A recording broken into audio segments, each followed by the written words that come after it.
மாதம் மாதம் நம் அமாவாசை பூஜை செய்வது எதுக்கு சுவாமி? முன்னோர்கள் அப்போ வந்து அழைக்கிறது காக்கைகள் மூலமா வந்து நமக்கு ஆசீர்வாதம் செய்வது உண்மை. ஒரு புலி மூலியமா வர மாட்டாங்களா? காக்கா மூலியமா தானே வருவாங்க.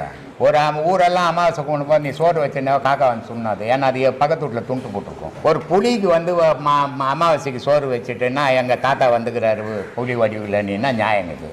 ஏன்னா அது நம்மளை அடிச்சிடும், காக்கா அடிக்காது. இதுக்காக வைக்கலம்மா. மனித இனம் சாப்பிடும் போது ஒரு நாய்க்காவது ஒரு புடி வைக்கணும், அடுத்தவனுக்காவது ஒரு புடி சோறு போடணும், அடுத்த ஜீவராசிக்காவது ஒரு புடி வைக்கணும்.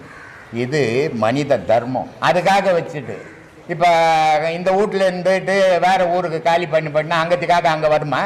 அந்த தாத்தா அங்கே வந்து சாப்பிடுவார? இந்த மாதிரி கற்பனை தான் தவிர்க்கணும். இதுதான் மூட நம்பிக்கைன்னு சொல்றது. ஒரு உயிரினத்துக்கு நீ ஒரு உணவு கொடுக்கறது பெரும் புண்ணியம்.